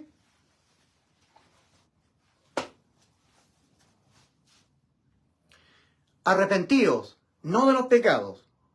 Siempre hay que arrepentirse de los pecados, para que los evangélicos hijos del diablo no me ataquen. Siempre hay que arrepentirse de los pecados. Pero ese arrepentimiento que Dios demanda es aquí. Cambio de mente, transformación de la mente, para que ya transformada la mente, usted se mire realmente cómo se encuentra ante Dios. Moralmente corrompido, espiritualmente muerto y judicialmente con su alma condenada a la muerte. Espiritualmente muerto, moralmente corrompido, judicialmente con su alma condenada a la muerte. De estos tres estados, cuando usted se arrepiente, los reconoce y cree con fe en la salvación de Cristo, la sustitución de su alma, sustitución de condena, cuando Cristo en vez de usted murió por los pecados de usted y así le salvó su alma, de estos tres estados, espiritualmente muerto, moralmente corrompido y judicialmente el alma condenada a la muerte, cambian dos. Cambia el estado espiritual, pasa de muerte a vida. Cambia el estado judicial, el alma condenada a la muerte obtiene la inmortalidad, la vida eterna. Pero el estado moral no cambia nunca. El bautismo que corresponde a esto, dice Pedro, ahora nos salva el alma, no quitando las inmundicias de la carne. La carne, Amalek, la lepra, inmundo soy, lepra, pecado. El salvado, que tiene inmortalidad para su alma, sigue viviendo en un cuerpo de carne, el Amalek, que nos traiciona, nos hace caer en pecados. Y nosotros tenemos la preciosa sangre de Cristo. Y tenemos la disciplina del Padre para con el Hijo cuando peca. Disciplina. Si Cristo no hubiese venido a salvar de una vida en el pecado, no existiría la disciplina. Y en las doctrinas bíblicas para la iglesia sí existe la disciplina. Si Cristo no hubiese venido a salvar de una vida en el pecado, no existiría la sangre de Cristo, la que nos limpia de todo pecado a los que tenemos vida eterna. Noten, Juan dice: y la sangre de Jesucristo su Hijo nos limpia de todo pecado. Primera de Juan 1:7. Nos, a la iglesia. Juan es integrante de la iglesia. Pablo también a la iglesia de Éfeso, en quien tenemos redención por su sangre, el perdón de pecados. Efesios 1:7. En quien tenemos, yo Pablo y todos los que son como yo, con vida eterna. Juan ya tenía vida eterna y le está escribiendo a personas como él, con vida eterna. Primera de Juan 1:7. Y la sangre de Jesucristo su Hijo a nosotros, a mí Juan y a todos los que somos como Juan, con vida eterna. Nos limpia de todo pecado. Los que tenemos vida eterna, nuestras almas, que hicimos efectiva la vida eterna por la fe, seguimos viviendo en un cuerpo de carne. La carne tiene lepra, salpullido de lepra. Somos inmundos, pecadores, sustituidos nuestras almas por Cristo en la cruz, con vida eterna. Cuando pecamos, tenemos instrucción doctrinal para la iglesia. 1 Juan 1:9. Si confesamos nuestros pecados, Él es fiel y justo para perdonar nuestros pecados y limpiarnos de toda maldad. Limpiarnos, ¿con qué? Con la preciosa sangre de Cristo. ¿A quiénes? A los que ya tenemos vida eterna. 1 Juan 5:13. Estas cosas os he escrito a vosotros, los vivos, que creéis en el nombre del Hijo de Dios, para que sepáis que tenéis vida eterna. Estas cosas os he escrito. ¿Cuáles cosas? Todas. Los 5 capítulos de la primera epístola, incluyendo 1 Juan 1:7, incluyendo 1 Juan 1:8, incluyendo 1 Juan 1:9, incluyendo 1 Juan 1:10, incluyendo 1 Juan 2, versículo 1 y 2, incluyendo 1 Juan 3:6. El que permanece en Cristo, ya teniendo vida eterna, no continúa pecando. El que continúa pecando es porque no le ha visto ni le ha conocido, pero ya tiene vida eterna. No es no peca, es no continúa pecando. Y no va a continuar pecando porque hay disciplina para el que se porta mal. Disciplina del Padre. Cristo, con los suyos, celebrando la cena, toma la copa donde estaba el vino, simbolizando su sangre, y dijo, esta es mi sangre del nuevo pacto. No para. Yo tengo un vehículo en mi garage. El vehículo tiene un manubrio. Ese manubrio es del vehículo. No para. Es del. Eso es pertenencia. Del vehículo. Mi vehículo tiene un asiento. El asiento es del vehículo. Pertenece al vehículo. No para. Cristo dijo, esta es mi sangre del nuevo pacto. No para. No para que tú entres al pacto. Como tú ya estás en el pacto, es para ti, del nuevo pacto. Esta es mi sangre del nuevo pacto, que por muchos es derramada, para perdón, remisión de pecados. Que por muchos es derramada. ¿Y por qué Cristo no dijo, por todos es derramada? Porque no todos están en el pacto. Por eso. Cristo ha sido exhibido en el Antiguo Testamento como propiciatorio. Romanos 3. Versículos 21 al 24, a quien exhibió Dios Padre a su Hijo Jesucristo como propiciatorio, por medio de la fe en la de él sangre que caía en el propiciatorio. Si estabas tú siendo objeto de que cayera sangre en el propiciatorio, era porque tú ya estabas en el pacto. El propiciatorio era un elemento del arca del pacto, para los que estaban en el pacto. La sangre vertida 7 veces hacía expiación de los pecados del pueblo que estaba en el pacto, el pueblo de Israel. No para los jerjeseos, para ellos no estaban en el pacto. No para los amorreos, no para los eteos, no para los jebuseos, no para los amonitas, no, ellos no estaban en el pacto. Cristo dijo, esta es mi sangre del nuevo pacto. ¿Qué es lo que significa predicar un evangelio diferente al verdadero? Decir, tú eres salvo depositando fe en la sangre de Cristo. Si la sangre de Cristo no salva el alma. La sangre de Cristo purifica, limpia y hace redención para las almas ya salvadas. Redimir es pagar un precio en rescate del alma. Rescatar el alma. Alma por alma. El rescate de mi alma es a través del alma de Cristo. Mi alma salvada al precio del alma de Cristo. Cristo pagó un precio en rescate de mi alma. Ese precio fue su alma. Alma por alma. Es por eso que Cristo decía, mi alma está muy triste hasta la muerte. Mateo 26:38. Verá el fruto, Cristo, de la aflicción de su alma. Isaías 53:11. Rescate del alma, de que el alma no vaya a la condenación eterna, a través del alma de Cristo. Ahora, una vez que el alma ha sido salvada del infierno, hay un rescate de la vana manera de vivir. Ya no el rescate del alma, el alma ya está rescatada. Primera de Pedro, capítulo 1, versículo 18 al 19. ¿A quién le está escribiendo Pedro? ¿A quién le está escribiendo Pedro? ¿A los muertos? No, Dios no es Dios de muertos. A los vivos, a la iglesia. sabiendo que fuiste rescatados de la vana manera de vivir, no el rescate de tu alma. Ya sus almas están rescatadas por el alma de Cristo en la cruz. Sabiendo que fuiste rescatados de vuestra vana manera de vivir heredada de vuestros padres, no con oro o con plata, sino con la preciosa sangre de Cristo, como de un cordero sin mancha, sin defecto, sin arruga, rescatados de una vana manera de vivir, no rescate del alma. Mucho más estando ya santificados en su sangre.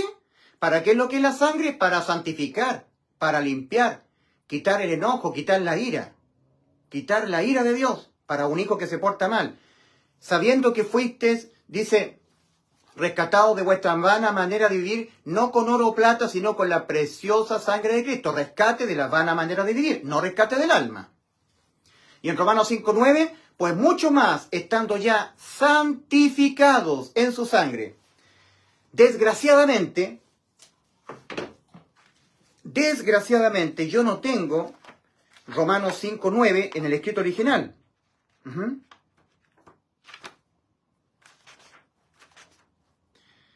No tengo Romanos 5:9, me sacaron las hojas acá.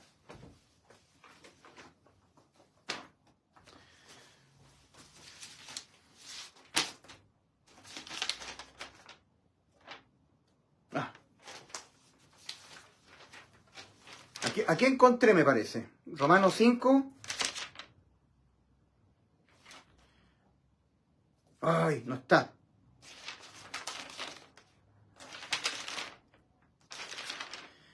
Bueno, en todas las Biblias que son traducidas por los católicos dice, pues mucho más estando justificados en su sangre. Justificación es salvación. Ya eso fue corrompido, fue manipulado. No es justificación. No es sabiendo que fuiste justificado, no. Sabiendo que fuiste, no. Dice, no, pues mucho más estando ya justificado, no. No es estando ya justificado, no.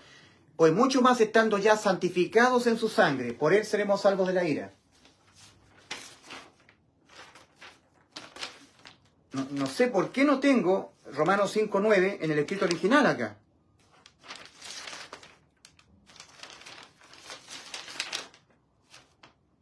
No lo tengo.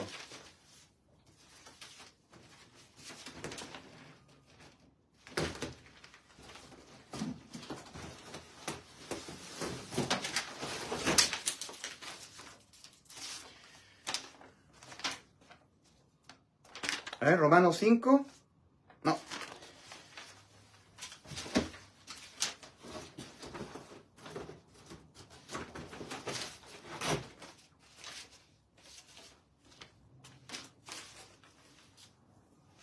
Bueno, desgraciadamente,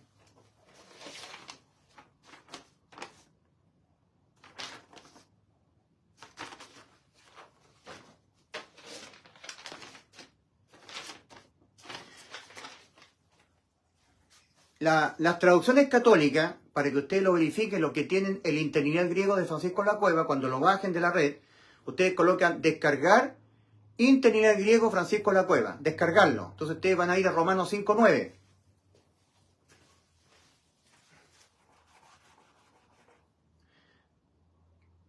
Pues mucho más, mucho más, estando santificados en su sangre. ¿Eh?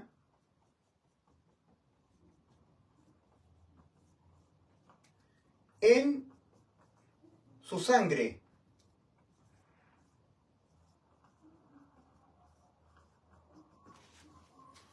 Pues mucho más estando ya santificados en su sangre, por él seremos salvos de la ira. Romanos 5:9. Romanos capítulo 5, versículo 9.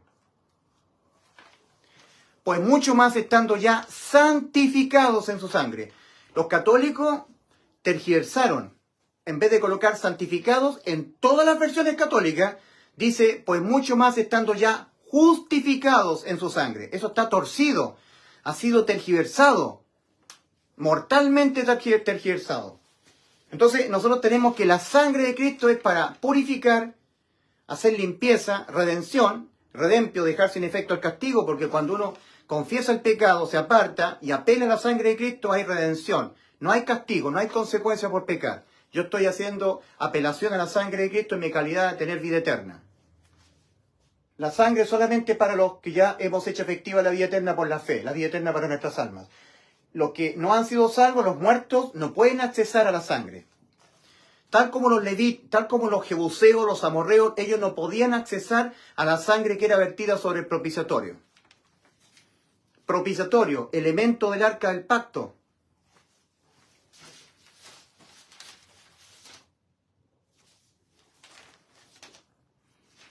A ver.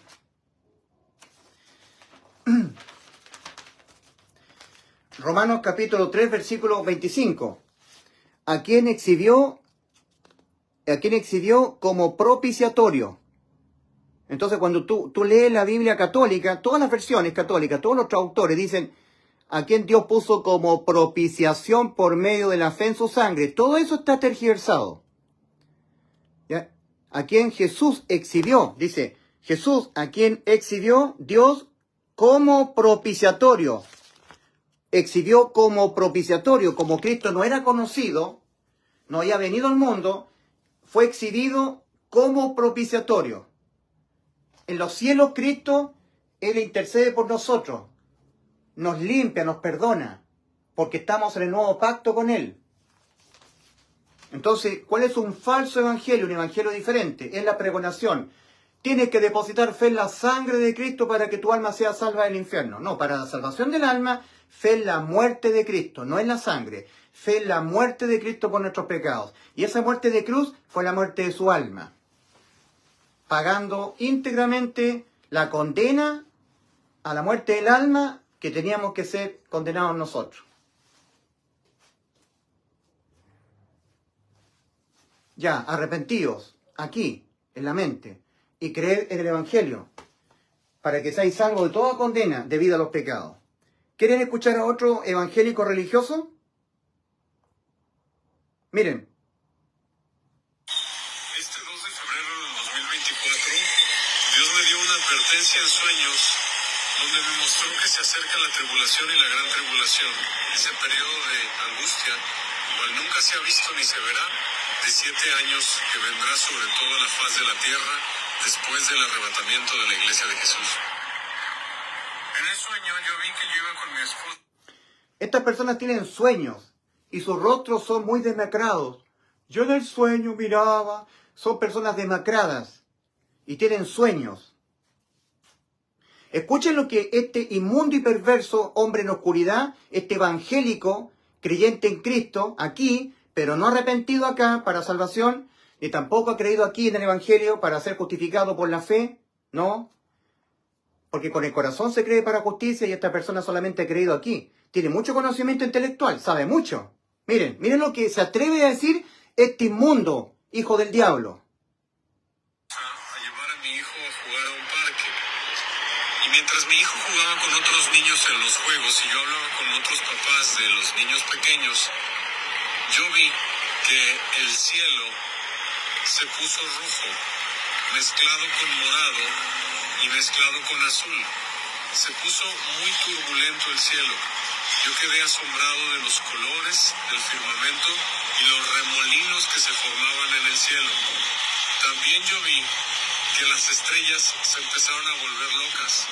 Unas empezaron a avanzar en fila, otras empezaron a girar, y no había estrella en el cielo que no se moviera. Las potencias de los cielos fueron conmovidas, como dice la Escritura. Y yo estaba asombrado, y yo volteaba a ver a las demás personas para ver si lo podían ver, y al parecer no lo podían ver. Nosotros estamos acostumbrados a que las estrellas en el cielo no se muevan. Pues en mi sueño, todas las estrellas del cielo se volvieron locas, giraban de acá para acá, temblaban, iban en filas, regresaban, como un remolino de un espectáculo en los cielos. Sucedió que empezaron a aparecer naves gigantescas, muy alto en los cielos. naves como de combate, como de guerra. Parecían naves espaciales como las de las películas. Y en el sueño me dijeron, son las potestades demoníacas, son huestes espirituales de maldad en las regiones celestes, que saben que ya va a iniciar la tribulación y se están preparando para dar comienzo a este periodo de angustia sin precedentes, al inicio del imperio de la bestia anticristo y al día de la ira de Jehová. Y eran muchísimas naves de combate inmensas, como naves espaciales, pero se sentía que eran demoníacas, que eran potestades muy poderosas que operan en los cielos y estaban moviéndose para arrancar este periodo tan terrible, amargo y oscuro de la historia de la humanidad, que es la tribulación, profetizada en Daniel, profetizada por el Señor Jesús en Mateo capítulo 24, profetizada en Apocalipsis, etc. Yo volteé a ver nuevamente a los papás, a los niños y a las familias que estaban con nosotros en el parque de juegos, y al parecer nadie se daba cuenta cómo estaba el cielo. Solo mi esposa y yo lo pudimos notar. Cambió de escena el sueño, y yo noté que la siguiente escena era cuando ya había iniciado la tribulación. Y yo vi turbas sumamente violentas, linchando a los cristianos que se quedaron, a los que se perdieron en el arrebatamiento. Yo vi esas turbas enardecidas y endemoniadas, con antorchas, con espadas, con cuchillos, con hachas, con palos, yendo a buscar a los cristianos que se perdieron para masacrarlos. Porque yo vi que Satanás y el anticristo convencieron al mundo de que tenían que odiar y aborrecer a los cristianos. Y yo vi a los cristianos dejados atrás, por tibios, por falta de santidad, por mundanos, por no vivir una vida consagrada a Jesús, por no obedecer el Evangelio, por escuchar música pagana. Y yo vi a esos cristianos que se quedaron por tibios, por paganos, porque escucharon música del mundo, porque no escucharon música cristiana. Ahí están, por ese motivo se quedaron. Esta persona es un instrumento de Satanás, es un hombre en oscuridad. Cristo ha salvado a todas las almas del mundo, y esa salvación se hace efectiva solamente por la fe. Para poder creer en el Evangelio, la persona tiene que arrepentirse, cambiar su mente, para evaluarse realmente cómo está. Y esta persona dice que estos se quedaron, estos cristianos, porque eran tibios, porque creyeron pero eran tibios. Eran cristianos creyentes, pero ellos no guardaban santidad, eran tibios, o sea, le están poniendo algo más. Porque no hicieron eso algo más, se quedaron. O sea, para haberse ido con el Señor tendrían que haber creído en Cristo, más haber dejado la tibieza, más haber dejado el pecado, más... ¿Se dan cuenta que este es un instrumento satánico? Este es uno de los tantos. Este es uno de los tantos que no entran ni dejan entrar. Porque le están diciendo a las personas que tienen que hacer algo más. Tienen que hacer algo más. A ver, vamos a tratar de colocar a este hombre de nuevo. A este instrumento satánico. A este pobre hombre.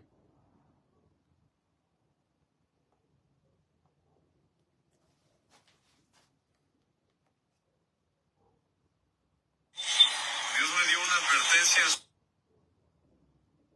con spam. Y vi que estaban aterrorizados, escondiéndose de esas turbas enardecidas que no buscaban otra cosa sino su muerte. Y en el sueño yo vi que el grupo de edad que más se perdió el arrebatamiento y más entró en la tribulación fueron jóvenes y adolescentes. Me dolió tanto verlos aterrorizados. Yo vi que las multitudes, a la mayoría los mataban, los masacraban con gran... Vi que Satanás y el anticristo convencieron al mundo de que tenían que odiar y aborrecer a los cristianos. Y yo vi a los cristianos dejados atrás, por tibios, por falta de santidad, por mundanos, por no vivir una vida consagrada a Jesús, por no obedecer el Evangelio, por escuchar música pagana, por tatuarse, por fornicar, por ver pornografía, por vestir ropa inmoral, por decir groserías, por tener novios o novias paganos. A este inmundo y perverso hijo del demonio, a este seguramente que es de la casta pentecostal o algo así, yo soy una persona que veo pornografía, a veces me emborracho.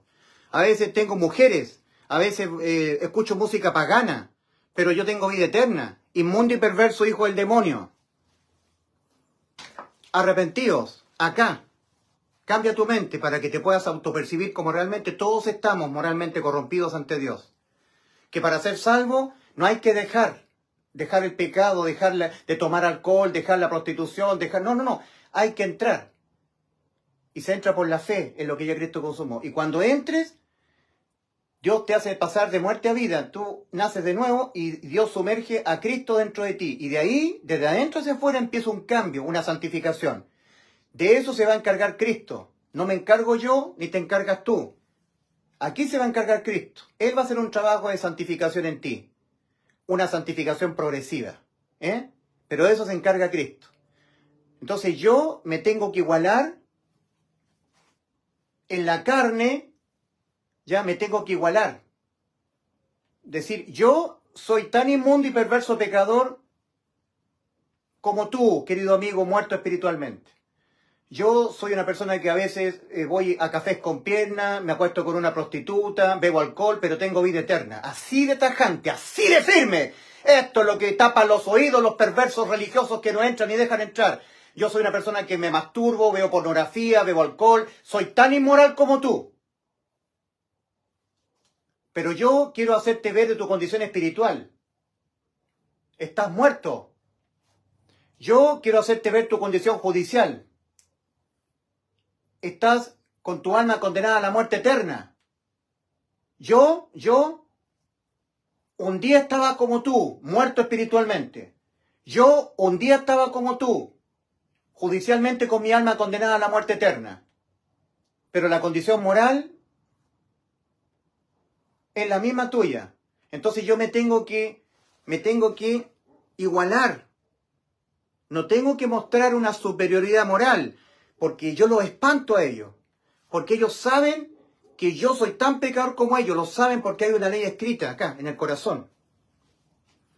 Todo ser humano tenemos conciencia. Y esa conciencia nos acusan a todos de que nosotros seremos y seguiremos siendo inmundos y perversos pecadores.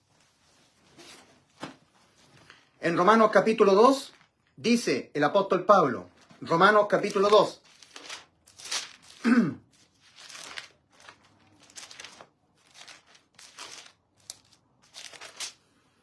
por lo cual eres inexcusable, oh hombre, quien quiera que seas tú que juzgas, pues en lo que juzgas a otro te condenas a ti mismo, porque tú que juzgas haces lo mismo.